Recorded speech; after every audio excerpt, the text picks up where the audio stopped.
this video we will do a quick review of the 45cc chainsaw. Okay, your chainsaw that you purchase comes in a plastic blow moulded case. The best way to open it is exactly as it's sitting at the moment. Not over on its side, either way, like so. Correct, in the best position to open the case is upright like so. It's only a matter of lifting the two clips, rolling it back and opening it up. And your saw is all laid out, ready to prepare. So in the BMC we have a flat screwdriver here. That's primarily used to adjust the oil flow or to adjust the tuning of the saw itself. This tube spanner here is solely used for removing and replacing the spark plug. And of course we have a mixing bottle here for mixing your fuel to the correct fuel to oil ratio, which is 40:1 on this saw. Underneath the saw we have a file used for sharpening the chain itself. Suggested to sharpen the saw only 2 or 3 times with the file and then take it in to have it professionally sharpened so all the teeth are evenly sharp. The unit comes with a blow moulded bar cover which is retained in the case while it's in the closed position. When you open it up and lift the saw, the cover can be removed. Always try and keep the cover on the saw while you're preparing the saw for use because that chain is very sharp. Removing the saw, on the side of the unit here we have a tool-free chain adjustment. To operate it, you slide the little lever downwards and turn in a anti-clockwise direction, which loosens the side cover. When the side cover has been loosened, it's only a matter of turning the outer dial one way or the other to either tighten or loosen the chain on the bar.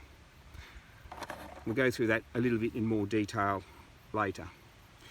To lock it, it's only a matter of just winding the handle around firmly and pushing the side bar in.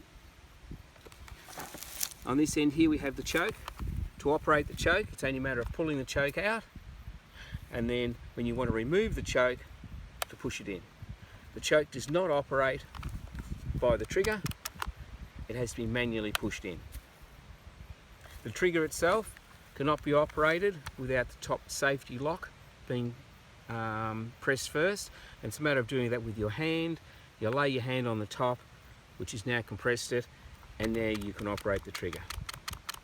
For starting purposes, there is a starting lock position, and to do that you push the trigger lock down, pull the trigger on, push on the lock button and slowly release the trigger, and it'll click into place like so, and it will stay there. To release it, it's only a matter of when the chainsaw is running is just to operate the trigger and it will come back out and it'll be at the correct idle speed. On the side here we have the fuel tank. We have it written on here 40:1, so you mix a ratio of 40 parts to petrol to 1 part of oil. To release, anti-clockwise direction, and to tighten in a clockwise direction. In the front of the saw we have the oil chamber, same thing, release it, anti-clockwise direction, fill the chamber with oil and replace firmly in a clockwise direction. Chainsaws are fitted with a chain brake. It's operated by this front guard here, and in the forward position like so, you're now ready for use. The chain brake is released. In the case of a kickback, the chain will lift and this lever here will push on the back of your hand and activate the brake. The chain will then stop. The pull cord. The pull cord's located on the side, like so, and it's only just a matter of pulling this out after you have turned have the choke on and also operated the on-off switch. So the on-off switch, the last thing we're going to talk about here is this little toggle switch, like so. In the up position, the chainsaw is turned on. In the down position, the chainsaw is turned off. Before you try and attempt to start the saw, after you've filled it with fuel and with oil and you're ready to start, always now remove the chain bar cover.